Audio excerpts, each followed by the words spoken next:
Assalamu alaikum everyone. So today we are going to start A level A2 paper 5 and it's 970152 chemistry October November 2024. Let's move to question number 1. A solution X is dilute hydrochloric acid of unknown concentration. A student uses titration to the aqueous sodium carbonate to determine the concentration of solution X. Okay. So X is a dilute hydrochloric acid. We don't know its concentration and we have performed the titration using sodium carbonate to identify its concentration. The student plans to prepare 250 centimeter cube of 0.5 mole per dm cube sodium carbonate. Calculate the mass of sodium carbonate needed to make 250 centimeter cube of 0.5 mole per dm cube sodium carbonate using a 2 decimal place balance. Okay. So it means we need to uh, mention our answer with the 2 decimal places. So we know the volume, we know the concentration, so we can calculate the moles, right? So moles are going to be equal to concentration times volume. The concentration is 0.500 and volume is 250 centimeter cube. When converted into dm cube, it is going to be 0.250 dm cube. So it is multiplied by 0.250. Can anyone tell me the value, please?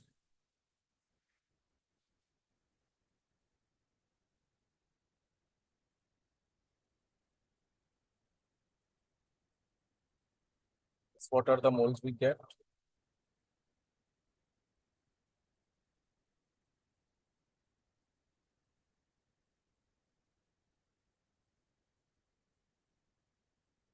Yes, please. Can anyone calculate the value and tell me the answer?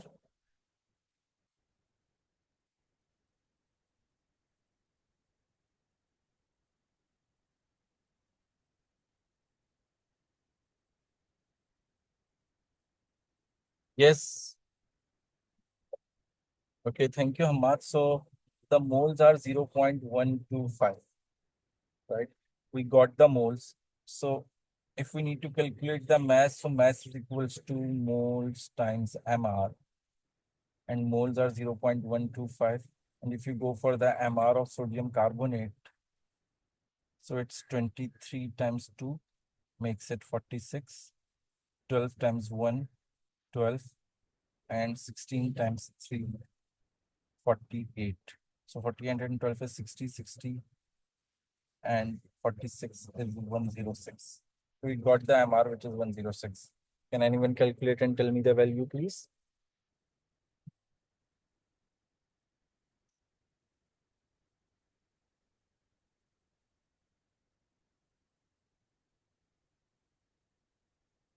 Okay, thank you, Hamad. So it's 13.25. I hope if you're getting the bigger value, you must have rounded off. Okay. Now, in the next part, describe how the student should make 250 centimeter cube of 0.5 mole per dm cube sodium carbonate starting from the mass of sodium carbonate calculated in one supplied in a 50 centimeter cube beaker. Give the name and size of any key apparatus to be used. Write your answer using a series of numbered steps. So if you recall, whenever we need to prepare a solution, we do prepare it in the volumetric flask, right? So we have this solid in beaker. So what we are going to do, we are going to add distill water and solid in 50 centimeter cube beaker and dissolve the solid. Now, what we are going to do next, transfer the solution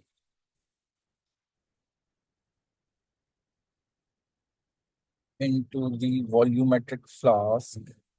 And how much solution we need to prepare? 20 to 50 centimeter cube, right?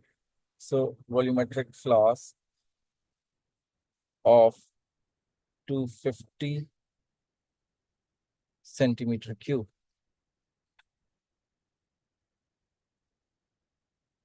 We just don't add the solution. We further transfer the washings as well. Now fill the volumetric flask with distilled water up to the mark.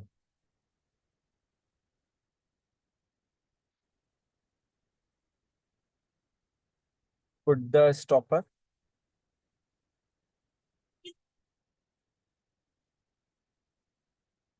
and shake it or do upside down to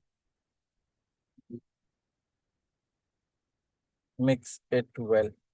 So that's how we prepare the solution. That's what you always do in the lab in the paper 3 in the AS level. Okay. Now, B part. A student incorrectly makes up to 50 centimeter cube of sodium carbonate and the concentration is not 0.5 mole per dm cube. The student called this solution Y. Okay. So what they are saying that they have made the solution, but that solution is prepared incorrectly, so its concentration is not 0.5 mole per dm cube. The student uses the following method to determine both the concentration of solution X and the concentration of solution Y. Transfer 25 centimeter cube of solution Y into the conical flask using a volumetric pipette. Add few drops of methyl orange. Titrate the sample in the conical flask with solution X. So it means that what we have identified that Y is in the flask and X, which is an unknown acid, unknown hydrochloric acid with unknown concentration, is in the burette, right? Now, transfer a fresh 25 centimeter cube portion of solution Y into a second conical flask, but do not add methylone. Use the burette to add the volume of solution X used in step 2, the second conical flask. Okay, so in the second conical flask, they have performed the same experiment, but without the word indicator. So they know the volume of the X added from the burette from the first one. So they have added the same volume in the second experiment. Okay. Measure and record the mass of a dry evaporating basin. Transfer the content of the second conical flask into the evaporating basin. Use a water bath to heat the solution in the evaporating basin until all the water is evaporated and only solid remains. Okay. Measure and record the mass of the evaporating basin and the solid residue. So from these two, we are able to get the mass of residue, right? Now, in step 1, 25 centimeter cube solution Y is transferred using a volumetric pipette. State what the volumetric pipette should be rinsed before carrying step 1. So if we are filling it with the solution Y, so we are going to rinse it with the solution Y. So the solution Y would not be diluted anymore. So we are going to, the solution with which we rinse the volumetric pipette is a solution Y. Is this clear to all of you?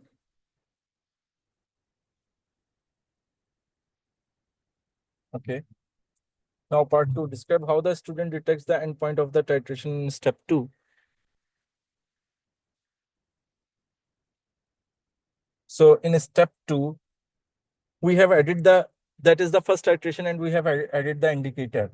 So how can we identify the endpoint? We identify it as indicator, changes the color, right? Now, part 3, explain why the evaporating basin is not heated directly with the Bunsen burner in step 7. So if we do this, so what is going to happen?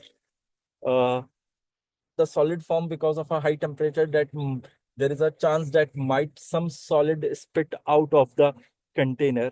So it will, affect our results and our calculations and measurements and readings are going to be wrong. So uh, we do this to avoid spitting of solid. Now, part 4, suggest what a student should do to ensure all of the water has evaporated from the residue before completing step 8. Okay, so if you see in step 8, what we did, we record the mass of the evaporating disk. So how could we sure that there is not a single moisture in it? We heat it and reweigh it. So we heat it and then reweigh it until we get the constant mass. So heat and we weigh until constant mass is achieved. Okay. Now, part C. The students' bureau reading taken in step 2 are shown in figure 1.1. Use figure 1.1 to complete table 1.1. Okay. So they have mentioned that this is initial and this is final.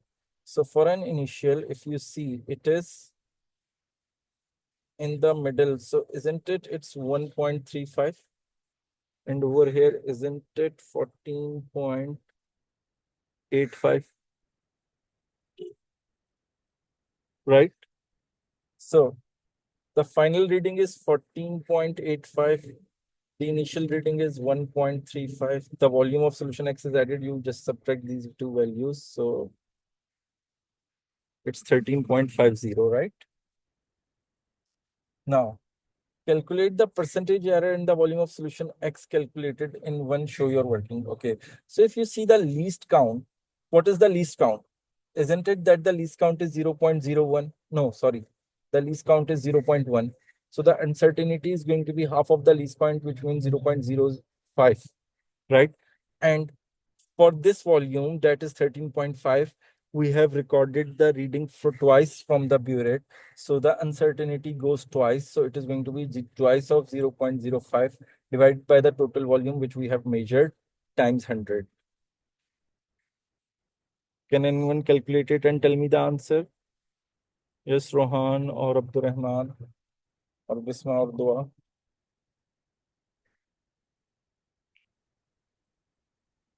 Okay, so 2 times 0.05 is going to be 0.1 divided by 13.50 times 100 is equals to 0.741. So that is the percentage error. Is this clear? See, three significant figures, Rohan, not two. Okay. Now, part B. A second student repeats the experiment in B using solution X and 25 centimeter cube of solution Y. The results are shown in table 1.2. Okay. So they have given you the volume which is used in the titration, then the masses of the evaporating dish and the evaporating basin and the mass of evaporating basin with the solid residue. The reaction takes place in the titration is this, okay? You have got the equation of the reaction which is taking place during the titration. Using the results in table 1.2, calculate the following: the amount in moles of sodium chloride. Okay. So sodium chloride is formed, and how much sodium chloride is formed? So the mass of sodium chloride is can be calculated easily by subtracting the mass of evaporating basin from the mass of evaporating basin and a solid residue, right? So 45.69 minus 44.52. If you subtract these two values, you are going to get the mass of sodium chloride formed. So 9 minus 2 is 7, 6 minus 2 is 1, and 45 minus 2. So it's 1.17. Now, MR of NaCl. So sodium is 23 and chlorine is 35.5. So it is 58.5. Now, the moles are equals to mass upon MR. They are asking for the moles, amount in moles, right? So mass is 1.17 and MR is 58.5. This can anyone divide and tell me the answer, please?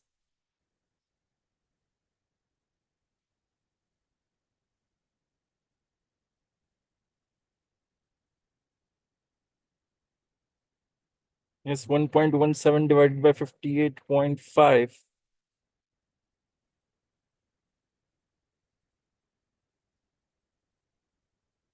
Yes, can anyone calculate it quickly?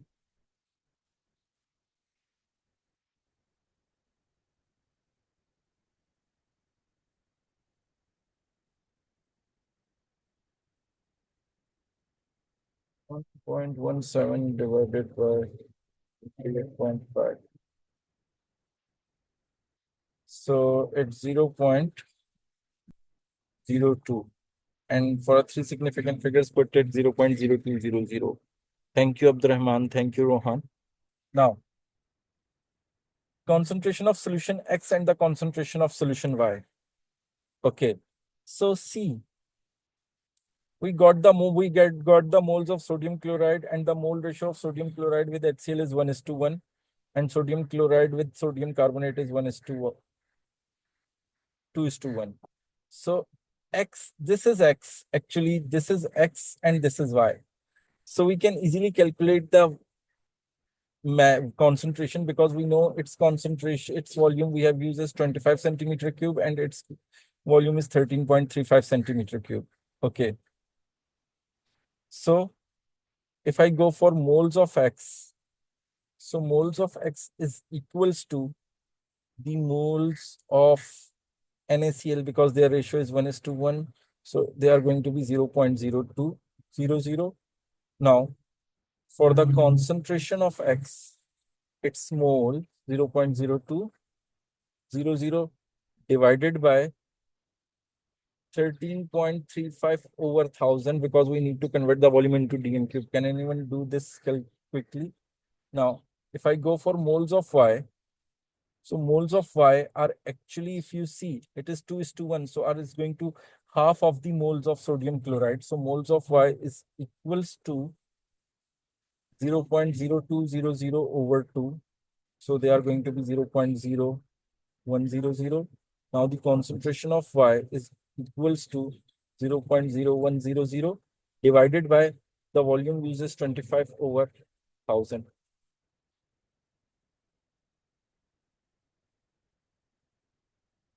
Okay. So over here we are getting 1.489. Thank you, Abdurrahman. So it is rounded off to three significant figures. So it is going to be 1.50. So over here I'm going to write 1.50. For the second one, we are getting 0.4. So to three significant figures, it is going to be 0.400. Is this clear to all of you? Now, last part, state what happens to the value obtained for the concentration of solution Y if not all the water is evaporated. In step 7, explain your answer. Okay, so it means they are saying if all of the water is not evaporated, so we are going to get a bigger mass. If we are going to get the bigger mass, so we got the moles of this bigger. So if these moles are bigger, then the moles of Y, because they are calculated from this, so these are bigger. And when this value is bigger, so this value is going to be bigger. So it means that the concentration of Y is going to be higher. Concentration of Y will be higher as, and why it is that the mass initially that we calculated is not the correct mass, it is the higher mass than the correct mass, as the mass of sodium chloride is very high or high because the water has not been evaporated. Is this clear to all of you?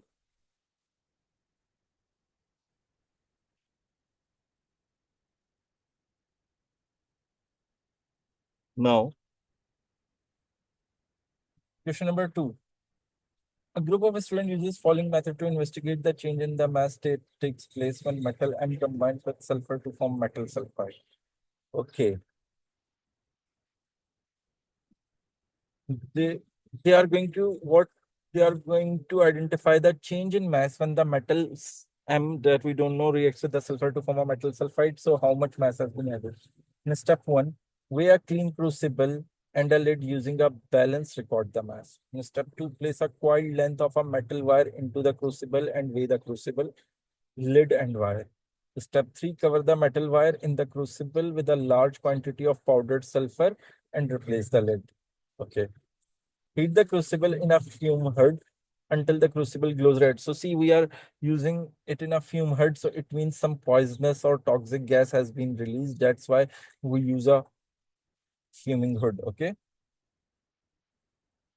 So until the crucible glows red, continue heating strongly until no more sulfur can be seen. So okay, so all the solid when disappears, the powdered solid, the yellow solid that we have been added, when it all goes down and we are not going to see any yellow solid, we stop heating. Allow the apparatus to cool, weigh the crucible lid and residue. Okay, so if you see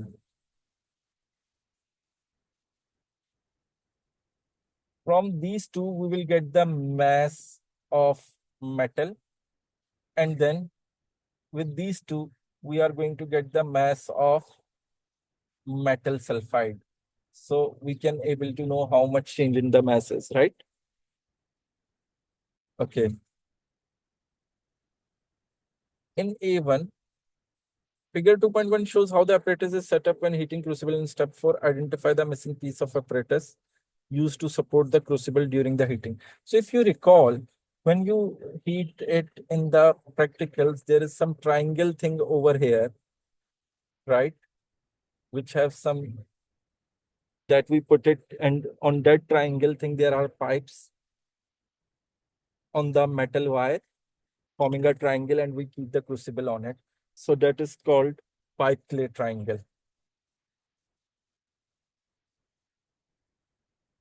So that was missing. Okay. Now, part 2 suggests why the student heat the crucible in fuming hood in step 4. So see, we have already identified, you can just write that the poisonous gas or the toxic gas has been gas produced. That's why we are doing it in the fuming hood. Okay. Step 3 suggests why a large quantity of powdered sulfur is used in step 3. So why we are using this? We have to make sure that all the metal must react. To make sure that all of the metal am used up or have been reacted. Okay. Now part B. 5 students each use a different mass of M. Their results are shown in table 2.1. Complete table 2.1, inserting the values for the mass of M and the mass of sulfur which reacts for each student. Okay. So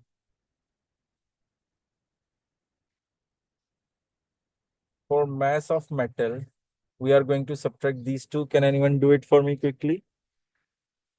So 8 minus 5 is going to be 3, 4, and 1.43, right? And for mass of sulfur reacted,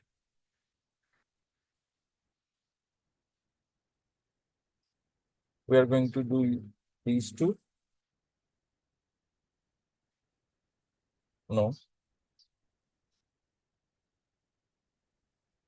Okay, first do these two.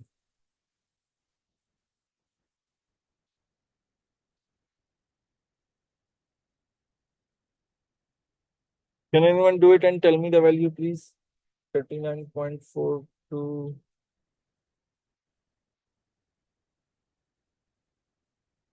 minus 38.28. Is it 1.14? Then 36.54 minus 35.68, 0.86, 34.27 minus 33.70, 0.57.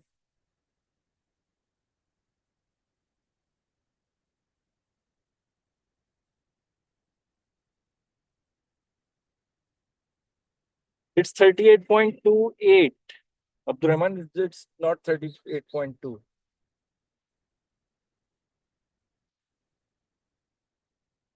And then 37.13 minus 36.84. It's 0.2 now. Okay. So subtract these two. So 14 minus 8 is going to be 6. 9 minus 4 is going to be 5. 9 minus 5 is going to be 4. Yeah, it's 0.46. So 39.70 minus 39.42, 0.28. 36.74 minus 36.54, 0.20.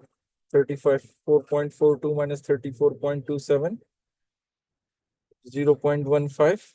And 37.19 minus 37.13, 0.06. So we got the mass of sulfur that has been reacted. Okay. Is this clear to all of you? Identify the independent variable in this experiment. So the independent variable is the one which we are choosing. So what we are choosing the mass on our own, right? So, and the mass of metal M. So the mass of metal M is the independent variable. Okay. Now, D1, plot a graph on the grid in figure 2.2 to show the relationship between the mass of sulfur which reacts with the mass of M. Use a cross to plot each data point. Draw a straight line of best fit, which includes the origin. Okay. So on the x-axis, we have a mass of metal, and on the y-axis, we have a mass of sulfur which reacts. So in the first case, it's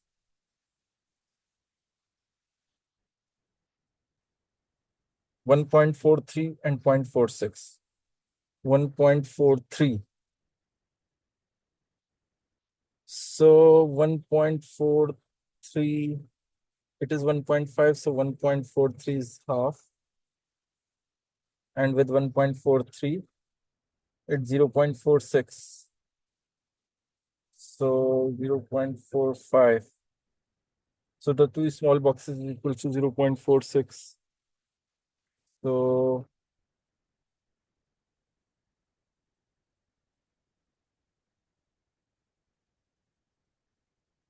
this is 0.46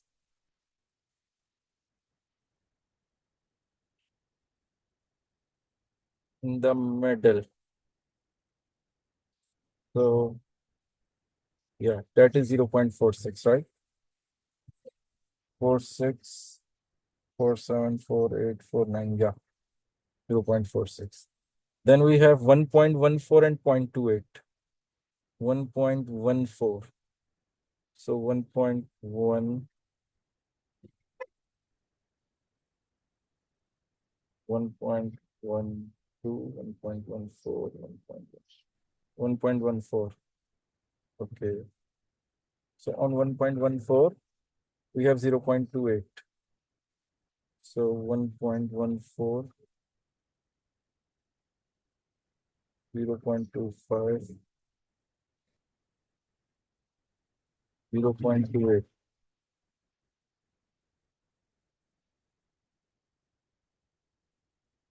The point is going to be over here, right? 1.14. Okay. Then we have 0.86 and 0.20. So 0.86, 0.86, because it's 0.9, and it's 0.20. So 0.86 and 0.20.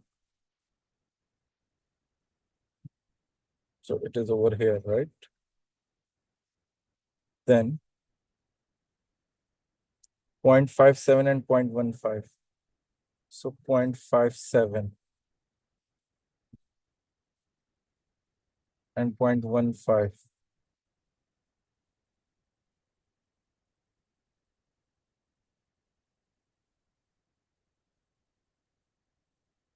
So 0.57 and 0.15. Okay.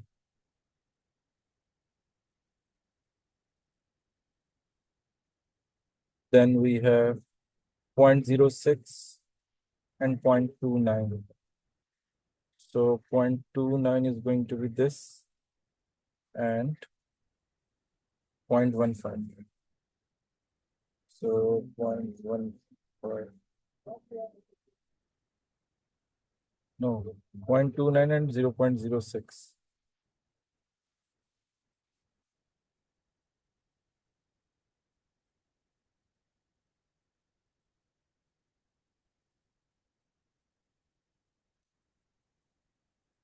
Okay.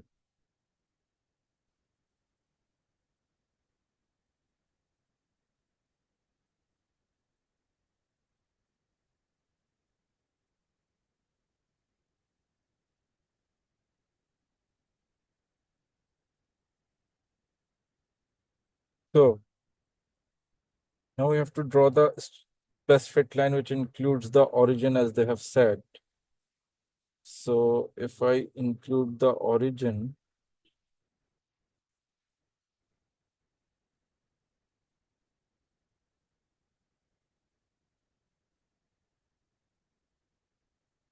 so we are not getting any point on the line of best fit, right? The points are all scattered. So to make the line of best fit,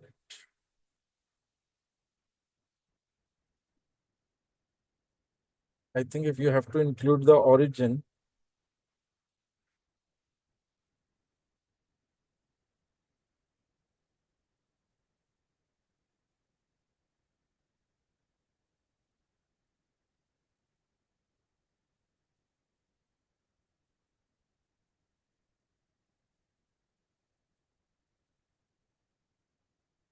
then around this could be your line of best fit because all the points are over here and that one point goes anomalous, right?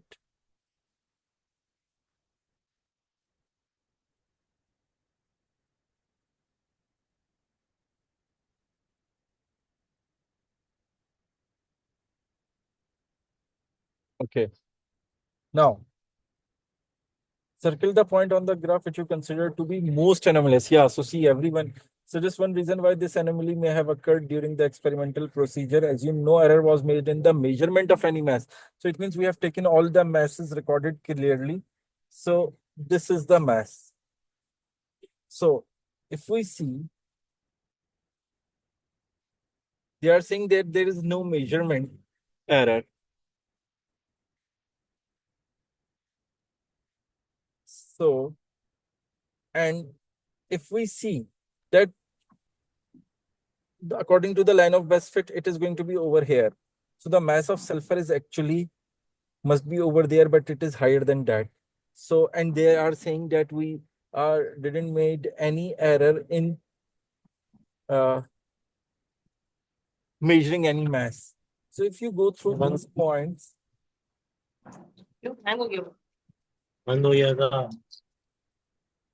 Rohan, can you keep it mute?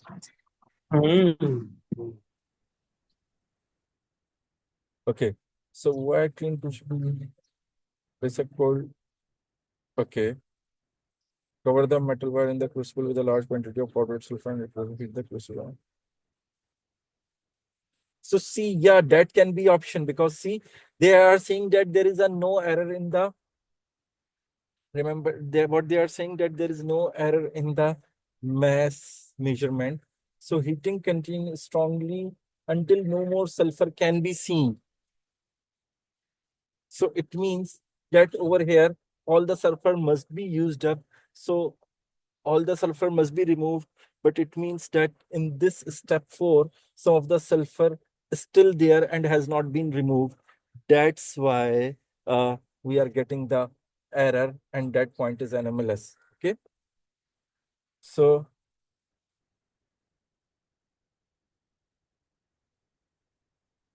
in step 4, all of the sulfur has not been removed.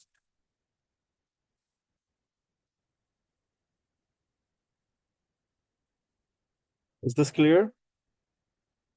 Now, determine the gradient of your line of best fit. State the coordinates of both points you used in your calculation. These must be selected from your line of best fit. Give your gradient to 3 significant figures.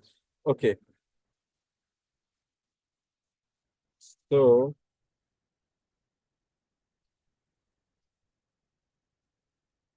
if we are going to choose the points from our line of best fit,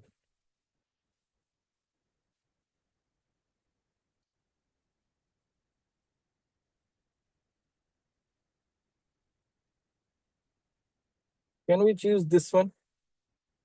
It is 0.2 and 0.05, right? And what else we can choose? We can choose this one, 0.8 and 0.20, right? So 0.2 and 0.05, and then 0.8 and 0.20. So 0.20 minus 0.05 over 0.8 minus 0.2. Can anyone calculate the gradient, please?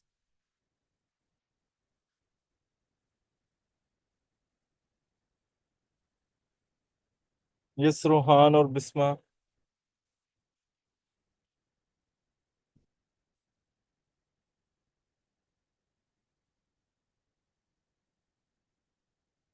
Kindly do this quickly.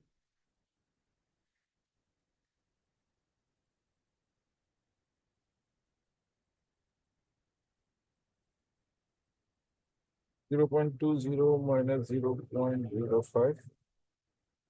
It's 0.15. 0.8 minus 0.2 over 0.6. 0.15 divided by 0.6. 0.25. So the gradient is 0.25. Okay. Now, use your line of best fit in figure 2.2 to determine if the results obtained by the student are reliable. Explain your answer. So they are not reliable, right? As there is an anomalous point. All the points are not on the line exactly, and there is a very huge anomalous point. So the results are not reliable as anomalous point is there. Okay.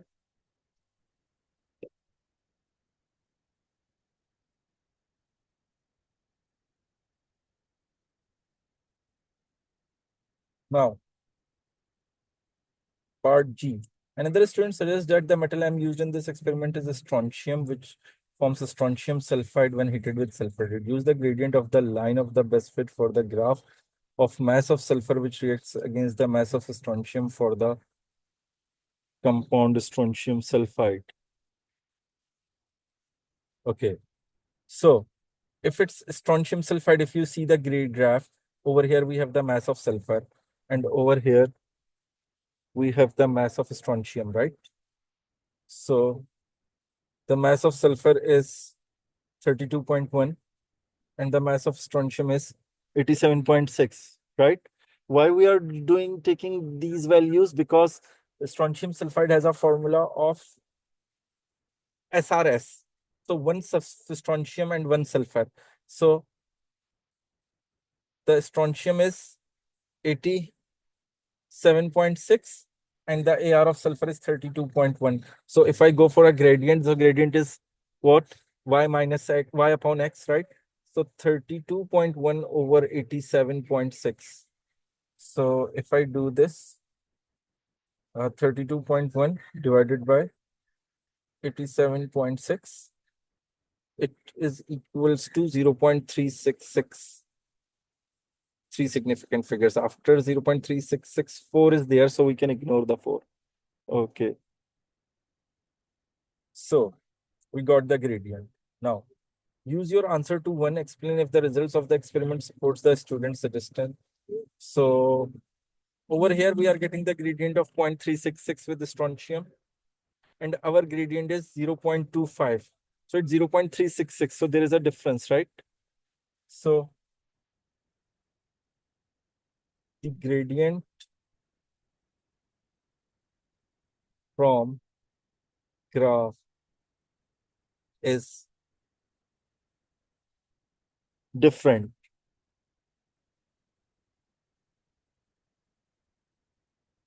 than for strontium sulfide, right? The gradients are different. Hence, uh,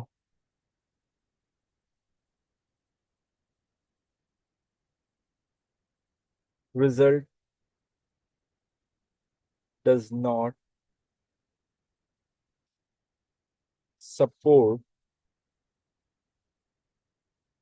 student suggestion. So no, it's not strontium hydroxide or strontium sulfide. Is this clear? So over here we are done with the paper, and now we have 1 day left. And after 1 day, you guys have a paper. So inshallah, I hope that you guys do well. Further, if you are doing on your own any papers and you have any query, you can always ask me for the queries. Okay. And let's see, we will keep one more class tomorrow if you all are ready. Otherwise, we just keep it as if you have queries, so you can always ask me. Okay.